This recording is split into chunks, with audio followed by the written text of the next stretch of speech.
Bismillahirrahmanirrahim. Alhamdulillahi rabbil alamin. Wassalatu wassalamu ala nabiyina Muhammad wa ala alihi sahbihi wa man tabi'ahum bi ihsanin ila yaumiddin, ma ba'd. Ikhwan sekalian dan akhwat sekalian yang dirahmati Allah SWT, kita melanjutkan pembacaan hadis 100 dari Sahih Bukhari dan Muslim. Kemarin sudah kita sempat singgung hadis yang keempat, pentingnya bagi kita untuk menjaga lisan. Ya, salah satu di antara menjaga lisan kita, ya enggak boleh kita teriak-teriak, nada yang kasar. Karena Nabi SAW bersabda, siapa yang mengucapkan sebuah kalimat itu adalah kalimat yang dibenci, dimurkai oleh Allah, tidak disukai oleh Allah, maka bisa menjatuhkan kita ke dalam neraka jahanam, dilemparkan oleh Allah ke dalam neraka jahanam. Kemudian dalam hadis lain, Nabi SAW memotivasi kita untuk lebih banyak diam ketika kita enggak mampu mengucapkan kata-kata yang baik. Kata Nabi SAW, "Man kana yu'minu billahi wal yawmil akhir falyakun khairan aw liyasmut." Demikian pula dalam hadis lain Nabi SAW bersabda, "Al-muslimu man saliman muslim min lisani wa yadih." Seorang muslim itu adalah muslim yang lainnya itu selamat dari gangguan lisannya, selamat dari gangguan tangannya. Mestinya demikian, seorang muslim saling menyayangi, saling mencintai, tahabbu fillah, bukan saling menyakiti dengan lisan-lisan yang kita lontarkan kepada saudara kita. Di hadis yang kelima, ikhwan, kita akan berbicara tentang cemburunya Allah. Ya, hadis yang kelima, yang punya matan bisa dibuka. Dari sahabat Abu Hurairah radhiyallahu anna Rasulullah sallallahu alaihi wasallam qaal, Nabi sallallahu bersabda, "Innallaha yagharu wa ghayratullahi ayyatil mu'min ma harramallahu." Sesungguhnya Allah itu cemburu. Allah memiliki sifat cemburu. Dan cemburunya Allah ketika seorang mukmin mereka melakukan hal-hal yang diharamkan oleh Allah. Ya, ini kita programkan, ikhwan, untuk kita semuanya. Hadis 100 ini kita setorannya lewat WA saja, voice note. Ya, mestinya hadis 100 ini ya maulah diwajibkan begitu, biar kita ya banyak hafal hadisnya, bukan hanya ya kullu bid'ati dhalalah saja yang kita hafal ya. Jadi banyak 100 hadis. Kalau 100 hadis ini kita hafal, Masya Allah, ya ini luar biasa, ilmu kita ya banyak insya Allah.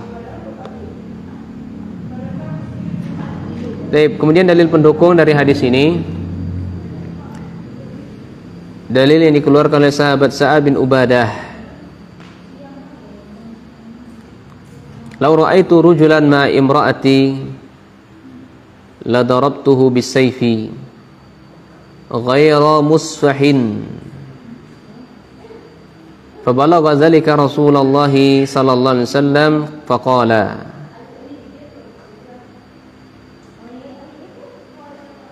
kata Nabi, kata Ubadah, seandainya saya melihat seseorang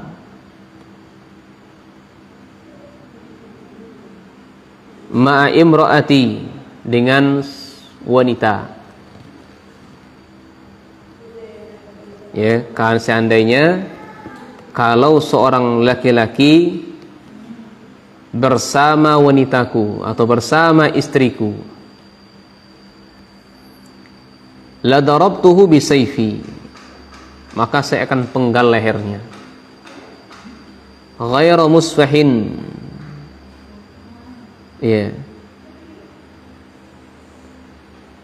Ini maksudnya penggal leher di sini, maksudnya di bagian matanya begitu ya. Ya, dicongkel, bahasa kitanya dicongkel.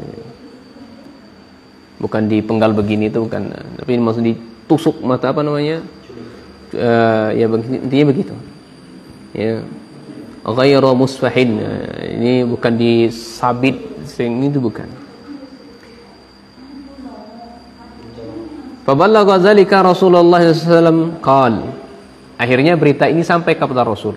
Nih Ikhwan, ya Ibu sekalian, suami itu sangat cemburu. Cemburunya ibu kepada istri, pada suami mengalahkan cemburunya bukan mengalahkan, melebihi cemburu suami.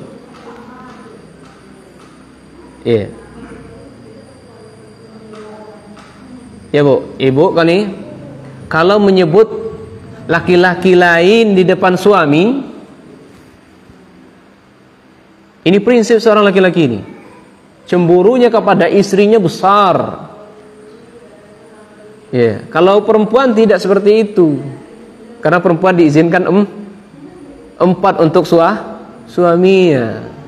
Jadi cemburunya iya cemburu, tapi cemburunya ya mengalahi cemburunya itu enggak sama dengan laki-laki. Kalau laki-laki ya istrinya dipuji misalnya, "Mas, ya kamu tahu enggak fulan itu baik sekali ya." Ya, sebut saja, dipuji saja laki-laki lain di hadapan di depan kita gitu kan. Istri kita menyebut laki-laki lain depan kita, itu marahnya luar biasa itu. Bisa diamuk itu istrinya. Kalau nggak ngerti masalah ilmu ini gitu kan. Ya, tapi kalau orang sudah ngerti ya mungkin dinasihati segalanya. Tapi dia cemburunya luar biasa. Maka ibu sekalian, jangan sekali-kali menyebut laki-laki lain di depan suami. Ya, haram hukumnya. Saya katakan haram hukumnya. Kenapa haram hukumnya? Sampai-sampai ini mau dicolok mata laki-laki itu sama suaminya. Sampai berita ini kepada Rasulullah SAW. Apa kata Rasulullah SAW? Atajabuna min ghairi syiddah wallahi la ana aghyaru minhu. Wallahi demi Allah, kalau istri saya menyebut laki-laki lain depan saya lebih cemburu ketimbang Anda. Ini Rasul. Aisyah mungkin menyebut laki-laki lain depan Rasul. Justru Rasul yang paling marah, yang paling cemburu lagi terhadap ketimbang sahabat ini. Ini siapa yang lakukan ini? Sahabat Sa'ad Ubadah. Beliau cemburu kalau istrinya menyebut laki-laki lain di hadapannya.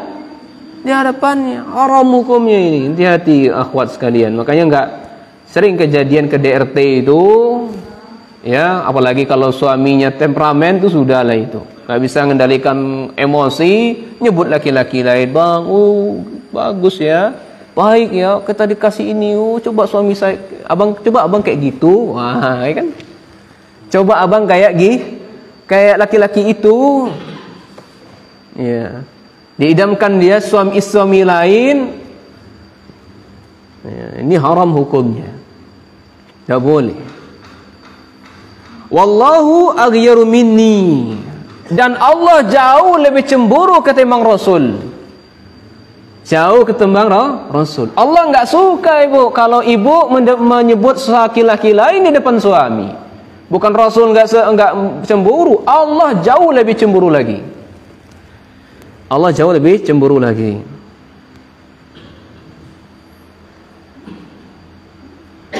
Wallahu aghyaru minni wa min ajli ghairatillah harramal fawahish ma dhahara minha wa ma batan. Ya, karena kecemburuan Allah itu, makanya Allah mengharamkan segala kejahatan, baik kejahatan yang zahir maupun kejahatan yang tersembunyi. Jadi Allah itu sangat cemburu kepada perbuatan kejahatan, dan Allah sangat cemburu kepada perbuatan kebajikan, keburukan. Nah, ketika istri menyebut suami orang lain di hadapan suaminya itu adalah tindakan kejahatan. Tindakan kejahatan.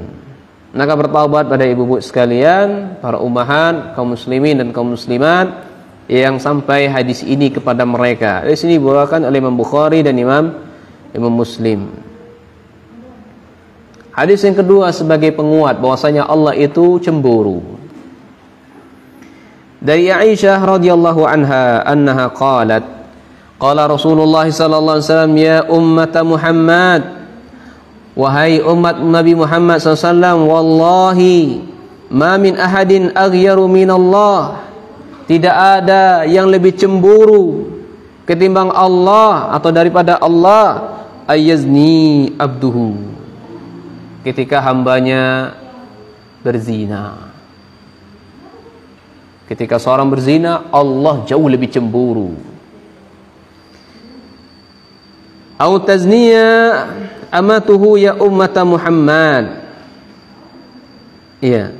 Seandainya kalian mengetahui apa yang aku ketahui, kata Nabi, lau ta'lamuna ma'a'lamu ladhahiktum wal bakaitum kasiran. Masya Allah ya. Seandainya wahai umat Muhammad SAW, kalau kalian mengetahui apa yang aku ketahui saat ini, maka kalian lebih sedikit untuk tertawa. Nggak ada waktu untuk tertawa. Dan lebih banyak kalian nangis. Nah, ini kita tawanya terbahak-bahak. Kalau orang tahu, sebagaimana Rasul tahu tentang syariat Allah ini, bagaimana mengenali Allah, ini saya nggak ada waktu untuk tertawa-tawa tuh nggak ada. Iya. Nggak ada waktu untuk teriak-teriak itu nggak ada. Banyak mereka menangis. Jadi kesimpulannya dari hadis ini, makna secara global, Nabi SAW menjelaskan kepada kita tentang sifat Allah.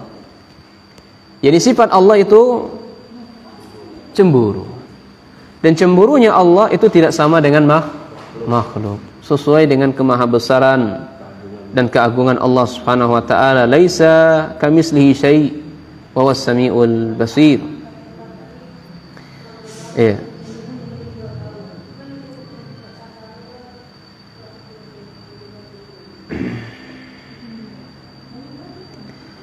Syekh Muhammad Shalih Al-Utsaimin rahimahullah dalam kitabnya Riyadhus Shalihin di jilid yang pertama 496 halaman 496 sampai 98, ketika menjelaskan hadis ini beliau mengatakan, wa fi hadzal hadis, dalam hadis ini, isbatun ghairatil lillah, penetapan sifat cemburu bagi Allah.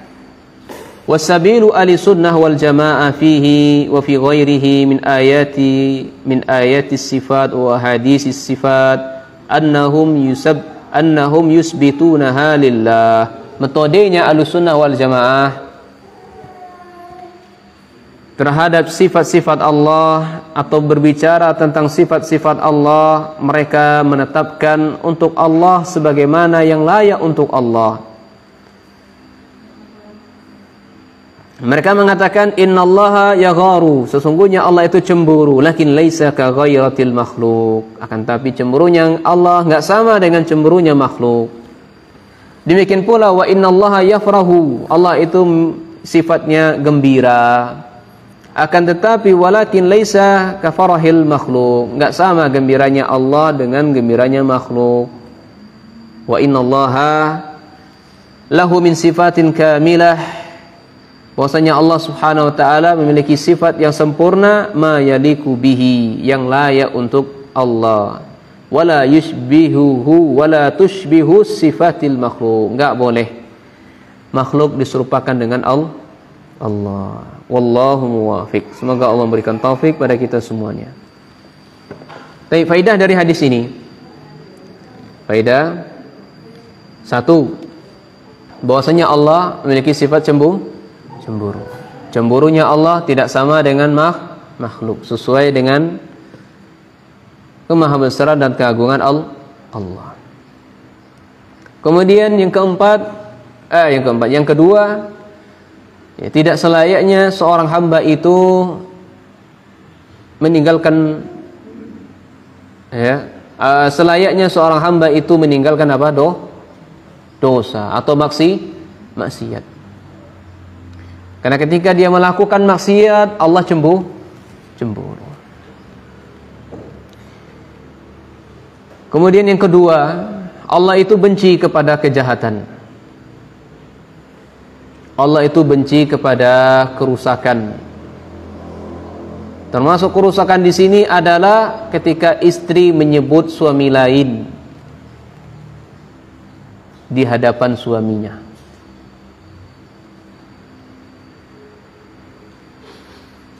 Kemudian faedah yang keempat, samanya nama tidak melazimkan hakikatnya sama.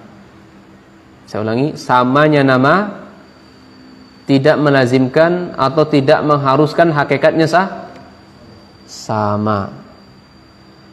Dia namanya sama-sama cemburu, tapi hakikatnya beda. Sama dengan sifat Allah yang lainnya, melihat, mendengar. Sama-sama mendengar dengan makhluk, namanya sama. Ini sama-sama mendengar, tapi mendengarnya berbeda. Makhluk sesuai dengan kemakhlukannya, dan Allah sesuai kemahabesaran dan keagungannya. Kemudian faedah yang terakhir, kawan, dalam hadis ini motivasi bagi kita ketika mau maksiat, ingat Allah itu lihat kita. Sehingga kita hadirkan Allah di hadapan kita, maka nggak jadi maksiat. Ada rasa muraqabatullah, merasa diri kita diawasi oleh Allah. Baik, ini hadis kelima. Matanya sudah sebutkan, hadis penguatnya sudah, kemudian mana secara global dan faidah. Hadis yang ke-6. Hadis yang berbicara tentang pahala salat tarawih. Hadis yang ke-6, pahala salat tarawih. Man qama ramadhana imanan wa ihtisaban ghufira lahu ma taqaddama min dzambihi. Ini hadis sahabat Abu Hurairah. Jadi enak ikhwan, ngapal hadisnya enak. Hadis ke-1 sampai, kalau enggak salah sampai 50 tuh sahabat Abu Hurairah semuanya. Iya. Dan juga riwayatnya Bukhari, Muslim. Nah, perlu ngingat Abu Dawud, Nasai ini lainnya. Jadi teratur dia penulis kitab hadis ini. Sebutkan hadis berapa? Bukhari dan Muslim. Bukhari dan Muslim. Hah? Ada dibagi di WA, dibagi. Iya kan? Ya kayak Evan dibagi kan? Iya. Udah dibagi kan muatan hadisnya kan? Ya antum bagi kan kemarin? Hah? Dibagi, sedang dibagi. Ada 2 kali dibagi kan. Dulu waktu di sana tuh, di mana tuh? Pertemuan pertama di pokok di sungai apa danau-danau itu rawa-rawa itu. Itu pertemuan pertama. Iya, ya dulu kan ada Kaifan, ada Abu Asra, bertiga kan dibagi itu. Iya. Kemudian pertemuan keduanya di mana lagi? Rumah Kaifan juga ya, di 100 tuh. Yang pertama di pondok, kedua di rumah Kaifan. Iya, itu kan dibagi juga 2 kali. Iya, share lagi.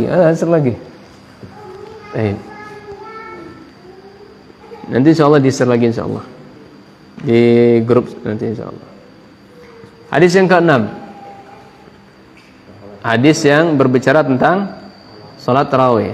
Kata Nabi SAW, siapa yang menegakkan bulan Ramadan penuh keimanan dan ihtisaban, mengharap pahala, ya, maka dia akan diampuni dosa-dosanya yang telah berlalu. Ya. Intinya dia iman ihtisaban. Iman itu artinya dia percaya, mengakui puasa itu perintah dari Allah. Ihtisaban itu artinya dia memang mencari pahala. Ya. Mencari pahala dari Allah Subhanahu wa taala.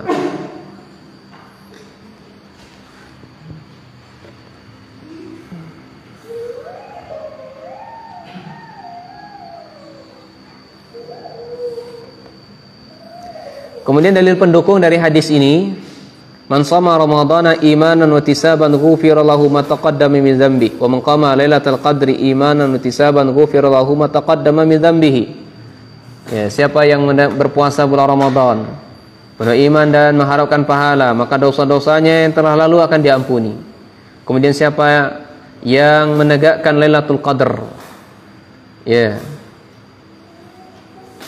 penuh iman dan mengharapkan pahala, maka dosanya pun juga akan diampuni oleh Allah Subhanahu wa taala yang lalu. Jadi ini sepaket ikhwan. Puasa itu sepaket. Siangnya puasa, menegakkan puasa, malamnya apa? Menegakkan salat tarawih. Bukan hanya puasa saja, tarawih enggak, ini enggak dapat sepaket dia. Jadi syaratnya untuk mendapatkan ampunan dosa yang telah berlalu melakukan sepaket ini. Siangnya puasa, malamnya dia tarawih. Okay. Terus di 10 penghujung akhir di kalimatnya maqama Lailatul Qadri, menegakkan atau menghidupkan malam-malam Lailatul Qadar, maksudnya adalah iktikaf. Jadi itu paket bulan Ramadan itu. Antum mestinya harus ambil paket bulan Ramadan ini. Ya. Insyaallah antum sebentar lagi ini. Ya, jangan sampai nggak ngambil paket ini. Paket istimewa ini. Paket istimewa. Siangnya puasa, malamnya kita tarawih. Di penghujung Ramadan kita kita iktikaf. Nah. Jadi makna secara global hadis ini ikhwan, bulan Ramadan itu dijelaskan oleh Nabi SAW adalah bulan-bulan musim. Ya, bulan muslim. Musiman. Ya. Musimam. Apa? Musiman. Iya gitu. Musiman kan? Musiman ini gimana sih? Ya. Musim ya, bulan-bulan musim. Ya, kalau dalam bahasa Arabnya adalah mawasim. Musim-musiman. Nah, gitu. Jadi musim-musim kebaikan bulan Ramadan itu. Nah, maka diperintahkan oleh Allah kita harus meyakini puasa itu adalah wajib. Dan kita harus meyakini ketika bulan puasa itu mencari harap pahala di sisi Allah. Dua syarat ini maka dosa kita akan diampuni oleh Allah Subhanahu wa taala. Kemudian faedah hadis ini, hasu ala qiyami Ramadan, motivasi dan mendorong kita untuk menegakkan bulan Ramadan. Iya. Beda ya antara bulan Ramadan dengan menegakkan bulan Ramadan. Kalau menegakkan bulan Ramadan, ya, dia meninggalkan segala sesuatu yang merusak. Bukan puasa dari makan dan minum saja, enggak. Itu belum menegakkan bulan Ramadan, tapi masih mulutnya masih komat kamin orang lain, gibahin orang lain, gunjing orang lain, masih adu domba orang lain, masih galak bohong, ya, jingok orang banyak nikmat, awak dah puluhan kan, dah hasad dah pulo, dah hati pahala gitu, habis galau, kurang paketnya. Hanya haus saja yang kita dapatkan, hanya lapar saja yang kita dapatkan, pahala aja tinggi. Itu motivasi untuk menegakkan bulan Ramadan. Demikian pula motivasi bagi kita untuk ikhlas dan mengharap pahala. Kemudian faedah yang kedua adalah hasu ala qiyami syahri Ramadan, motivasi bagi kita untuk menegakkan bulan Ramadan. Yang pertama, apa bedanya pertama ikhwan? Hasu ala qiyami Ramadan. Yang kedua, hasu ala qiyami syahri Ramadan. Ya, maksudnya yang pertama itu adalah puasanya, kita tegakkan puasanya. Tapi yang kedua ini motivasi untuk menghidupkan bulan Ramadan. Jadi bukan hanya puasa saja. amal kebaikannya lainnya kita kerjakan jauh lebih banyak ketimbang di bulan-bulan yang lainnya. Kalau bulan yang lainnya kita sedekah 10.000, bulan Ramadan lebih banyak. Ya. Kalau bulan lainnya salat sunnahnya dikit, bulan Ramadan lebih banyak. Kalau bulan lainnya baca Qur'annya dikit, bulan Ramadan lebih banyak. Itu maksudnya qiyami syahri Ramadan. Beda dengan qiyami saumi Ramadan. Nah, kalau menegakkan puasa Ramadan, kita menghindarkan hal yang merusak puasa. Dan ini sudah berlalu penjelasannya dalam kitab puasa. Dan yang berikutnya adalah penjelasan besarnya pahala orang-orang yang menegakkan bulan suci Ramadan. Baik, hadis yang ke-7. Kita setengah jam saja insyaallah ya. Udah setengah jam belum? Hampir ya. Hadis ke-7 ya.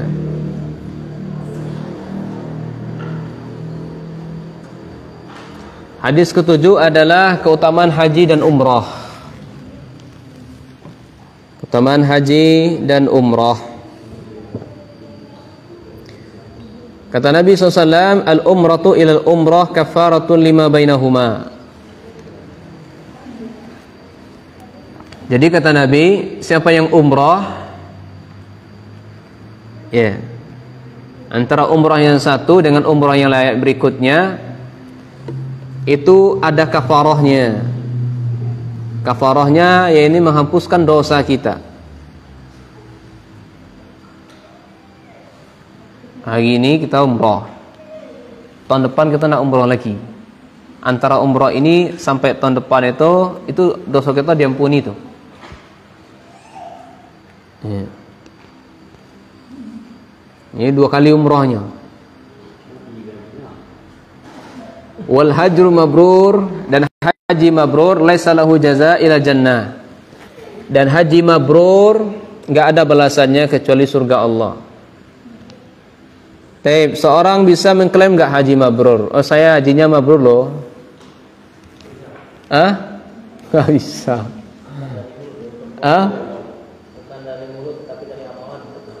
Ya, dia itu akan terlihat, ada ciri-cirinya. Ya. Jadi tanda orang itu hajinya mabrur, ya dia jauh lebih taat sebelum dia naik haji.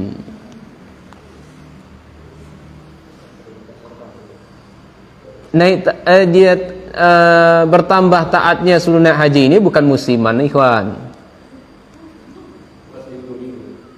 Pulang dari haji semangatnya ibadah 2 minggu, habis itu dah tigil ibadah, itu bukan tanda namanya. Iya, intinya itu dia semangat terus. Intinya hidupnya setelah naik haji beda. Hidupnya setelah naik haji beda, bukan sebulan 2 bulan berubah. Bulan 2 berubah tidak naik haji mabrur namanya. Ya. Ulang lagi. Udud masih juga ya. Haji habis pulang haji udud ya. Udud dah. Udud masih juga. Lah mana nak haji nama berudud juga. Ya. Bukan mau berkurang maksiat, jangan nambah maksiat. Ini kan. Tapi syarat dari naik haji itu pastikan ketika berangkat tuh enggak ada harta yang haram. Ya. Memang murni hartanya itu dari cara yang halal. Ya. Masa iya naik haji pinjam bank dulu. Nanti nyicil dah kan. Aku gindu. Gindu ku dah. Aku nengok Kaabah tu lok mana pinjam bank ku dah. Ini tak boleh. Macam mana nak haji nak mabrur? Nah. Atau nak haji nak mabrur, foto kuda aku di pada jemaah ni Kaabah belakang. Posting. Lah mana haji nak mabrur lah ini? Rusak jadinya. Dem kalau pacak dak katiknya jemaah kita yang tahu gitu kan. Ya. Baik, ini keutamaan haji mabrur.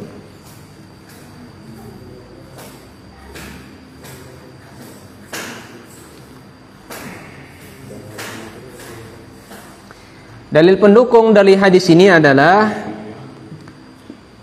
dari sahabat Abu Hurairah juga. Kata sahabat Abu Hurairah, sami'tu Nabiya sallallahu alaihi wasallam yaqul, aku mendengar Nabi sallallahu alaihi wasallam bersabda, man hajja lillah falam yarfus. Siapa yang hajinya untuk Allah, kemudian dia tidak mengungkapkan kata-kata yarfus, kata-kata jorok. Iya, enggak teriak yarfus. Teriak-teriak itu termasuk orang yarfus, ikhwan. Yarfus, teriak-teriak. Makanya kita puasa tuh enggak boleh teriak-teriak. Itu merusak pahala puasa. Ya. Man hajja lillah, siapa yang hajinya untuk Allah, falam yarfus. Dan dia tidak berbuat keji, berbuat keburukan atau berbuat sia-sia. Nah, termasuk sia-sia itu tadi selfie itu tadi sia-sia itu, ikhwan. Yang paling ajibnya, ikhwan, ustaz umroh atau haji selfie depan Ka'bah. Allah musta'an. Allah musta'an. Ustaz apa model macam ni? Ya kan? Ada tak? Hah? Allah musta'an. Apa yang dicari? Kita sekali lagi nggak boleh menghukumi niat seseorang. Ya, yang intinya itu adalah merusak. Walam yafsuk, dia tidak berbuat kefasikan. Siapa yang melakukan itu ketika haji, raja'a qayaumi walatuhu ummuhu. Ini yang apa? Ujo nekno kita lah yang lama-lama dulu kan? Hah? Apa dia? Jumlah lama jumlah tua lama gitu Jadi dia seperti dilahirkan seperti anak bayi, tak kati dosa dia ni. Hadisnya Bukhari dan Muslim. Kalau memenuhi syarat itu tadi. Bukan asal naik haji paling aku dak atik lagi dosa. Bukanlah itu, Mas. Syaratnya itu tadi, enggak berbuat kerusakan, enggak berbuat kefasikan, enggak berbuat yang sia-sia. Nah, itu dia. Jadi makna secara global dari di sini, ikhwan, dalam hadis ini Nabi SAW menjelaskan kepada kita pahala yang besar bagi orang yang melakukan umrah satu dengan umrah berikutnya, itu akan dosa kita diampuni oleh Allah. Dosa apa? Dosa kecil saja. Dosa-dosa kecil baik yang kita sengaja maupun tidak kita sengaja. Adapun dosa besar tidak ada pengampunan dosa kecuali apa? Itu saja syaratnya. Kemudian yang kedua, Nabi memotivasi kita untuk berhaji, pastikan hajinya dari harta yang halal, bukan harta yang haram. Ketika haji, hindarkan hal-hal sia-sia, hal-hal yang merusak ibadah haji kita, sehingga kita mendapatkan pahala yang besar. Ini berupa haji yang mabrur. Dan haji mabrur itu tidak ada balasannya kecuali surga Allah Subhanahu wa ta'ala.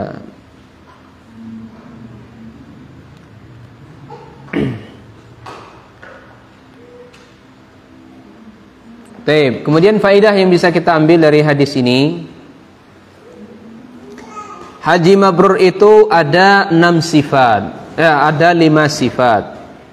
Haji mabrur, atau bisa dikatakan ciri-ciri haji mabrur, itu ada 5. Yang pertama, ketika dia haji, ayyakuna khalisan lillah ta'ala la riya' wala sum'ah. Dia mau naik haji itu benar-benar untuk Allah, lillah. Enggak ada ingin dipuji manusia, ingin ria, ingin disebut fulan itu sudah haji. Pak Haji. Ini terjadi nih, ikhwan. Kejadian ini ketika saya sholat pakai sendal swallow. Antum tahu sendal swallow? Tahu. Iya kan? Swallow itu kan mirip kan? Banyak sama toh. Saya pun juga bingung kan ketika keluar masjid, sendal saya yang mana ya? Dicobain keduanya, muat semua kedua-duanya. Oh ya bismillah, mungkin ini sendal saya bawa itu kan. Saya bawa itu waktu lupa saya salat zuhur atau salat asar.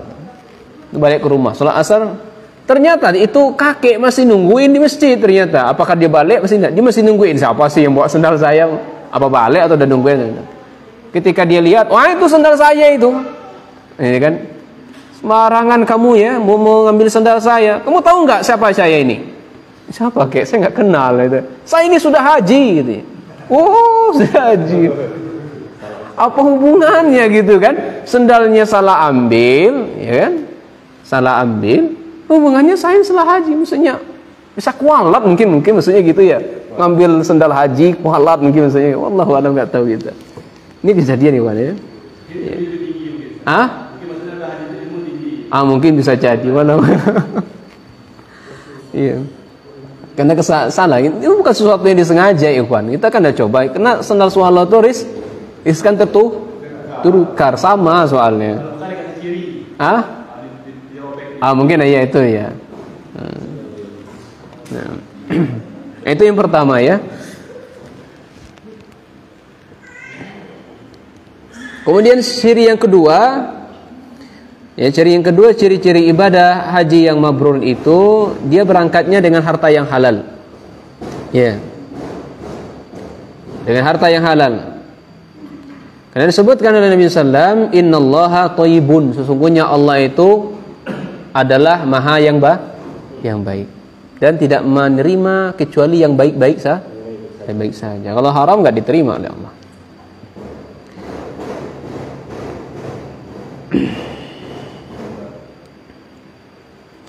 Kemudian ciri-ciri ibadah haji seseorang itu mabrur adalah jauhnya dia dari maksiat, jauhnya dia dari dosa bid'ah. Jadi habis selesai haji masih ya 7 hari 3 hari ya, intinya acara bid'ah lah. Ya, masih itu sudah itu. Masih memiliki keyakinan khurafat dan selainnya, ini bukan syarat haji. Bukan syarat atau ciri-ciri dari hajinya mabrur. Adapun kalau mengundang orang makan ke rumah, sekedar makan-makan saja misalnya, maka tidak masalah ya. Untuk tanpa saya udah makan, saya mau naik haji, jangan juga lah ini. Meskipun ada sebagian ustadz bolehkan ya, tapi saya lebih cenderungnya tidak perlu lah untuk disebutkan kayak begitu. Kalau mau pengen sedekah, undang aja semuanya. Udah, ngapain? Pokoknya makan-makan. Makan-makan aja. Pokoknya makan-makan. Pokoknya ngasih orang makan datang ke rumah, Dem. Ya, galak nih dong. Aku beli sapi nih, galak nih dong. Beli kambing, galak nih dong. Iya. Galak cuma nih sapi kan, gratis, juga gratis kan. Itu yang ketiga. Kemudian ciri berikutnya haji seseorang itu diterima atau mabrur, ya, akhlaknya jauh lebih bagus. Akhlaknya jauh lebih bagus. Kalau berbicara dengan orang itu lemah lembut, ya. Ya, berdialog dengan orang asing itu tidak berwajah masam, peduli, intinya pedulilah. Nah, akhlaknya jauh lebih bagus. Bukan adab Ikhwan. Beda ya, jangan samakan akhlak dengan adab, jangan sama. Akhlak dengan adab itu beda.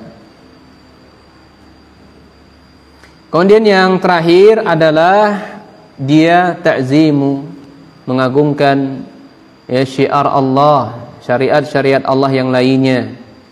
Ya, seperti mengagungkan manasiknya semuanya, kemudian Safa wal Marwah dan yang lainnya. Wallahu alam, ini 5 ciri-ciri dari ibadah haji yang mabrur. Baik, sampai sini saja. Akan kita lanjutkan hadis yang ke-8 di pertemuan media sosial aja insyaallah ya. Ini sudah kita rencanakan di media sosial ya. Kita usahakan untuk live streaming Facebook atau kita video call Facebook sambil setoran situ, masya Allah bagus. Nah, ini ketalaki soalnya salah hadis ini. Wallahu a'lam. Sampai sini saja. Subhanakallah wa bihamdika, asyhadu an la ilaha illa anta, astaghfiruka wa atubu ilaik.